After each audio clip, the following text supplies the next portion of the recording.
All right, everyone, welcome back to Talking Soccer. I am your host, Justin Horniker, and let's talk a little bit about Portland Thorns, a little bit about North Carolina Courage in regards to Jeff Carlisle's article he posted on ESPN.com yesterday. Just some further diving into the Paul Riley situation from last year. If you don't remember, Paul Riley was first let go under mutual circumstances, but it was later revealed that he was fired with cause for sexually harassing for two of his athletes that bravely came forward to talk about it, and just in general cultivating a bad culture, to simplify things without kind of rehashing the story again.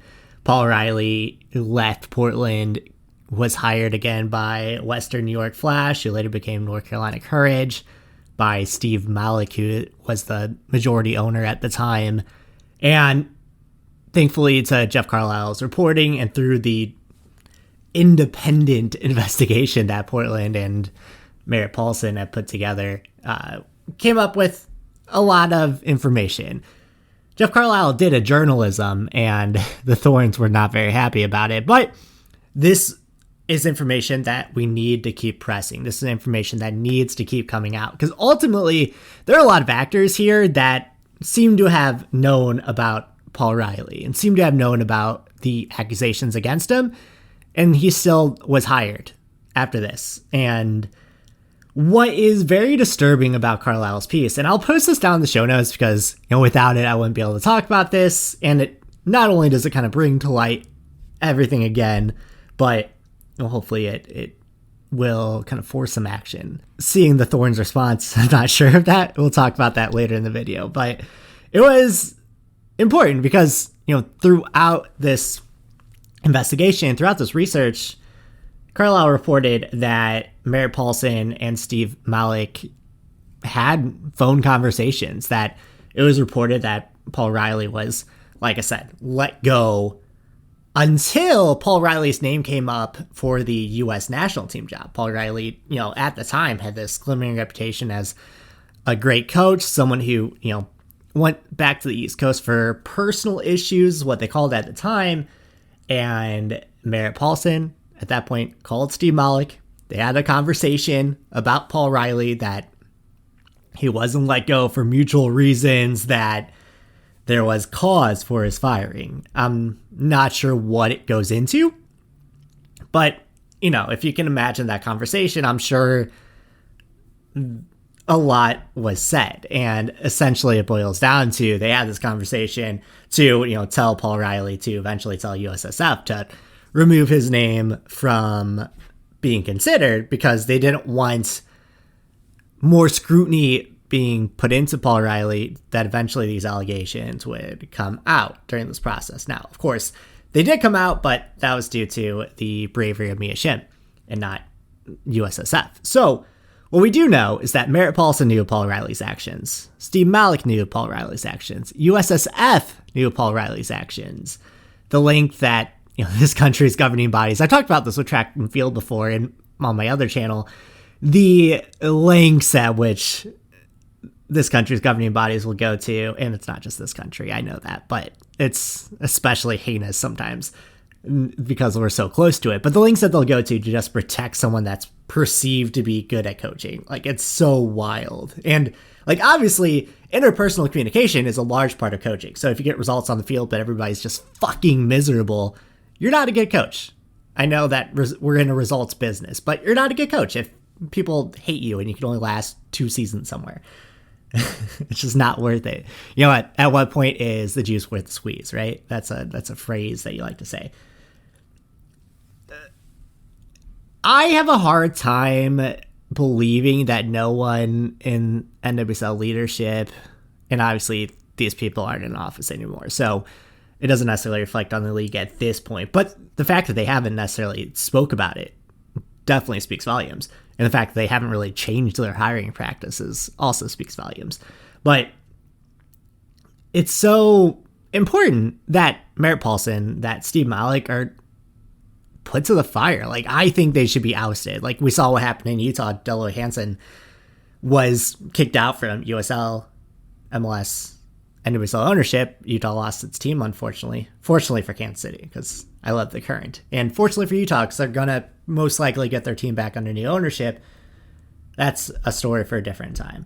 But he was ousted, forced to sell the team. And you're telling me that Portland Thorns, that Portland Timbers don't have name value, especially in this NWSL market, in this MLS market.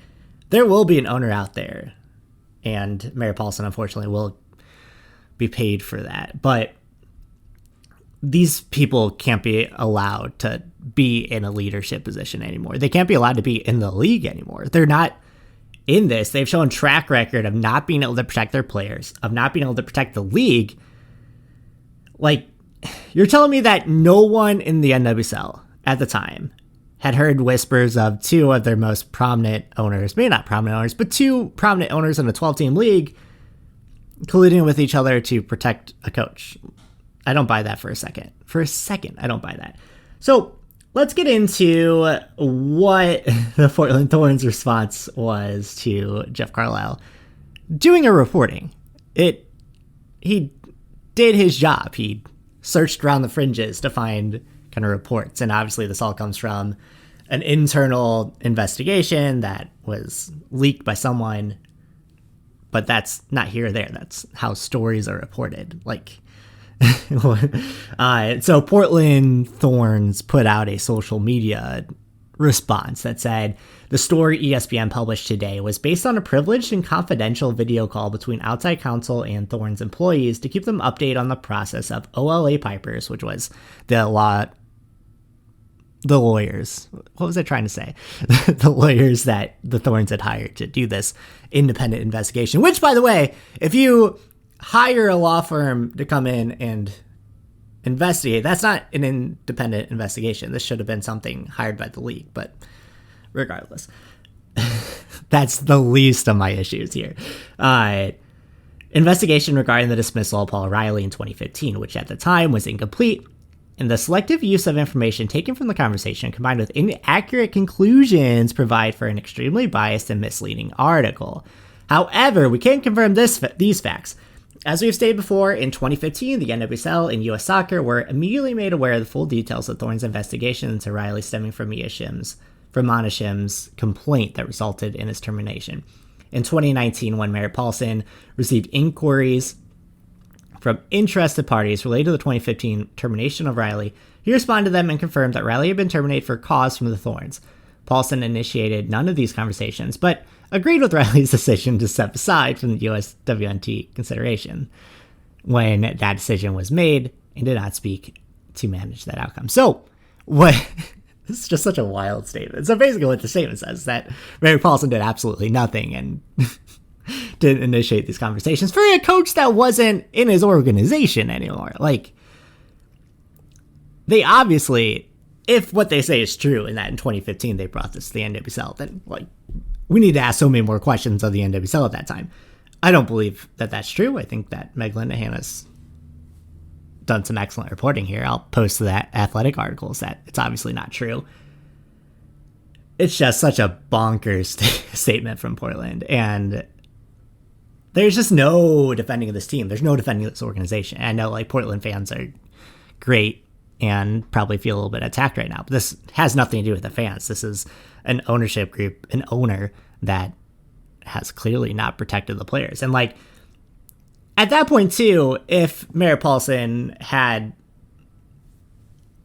aired these allegations, then we need to ask a lot of questions of, like I said, NWSL ownership, but also of Steve Malik, who hired this coach with cause, with knowing what had happened, if what they say is true. So, anyway, that's where we are. Let me know down in the comments what you think, I guess. Give me a thumbs up if you thought this was informative. Make sure you subscribe to the channel. And report abuse, I think, is the main outline here. If you see something, report it.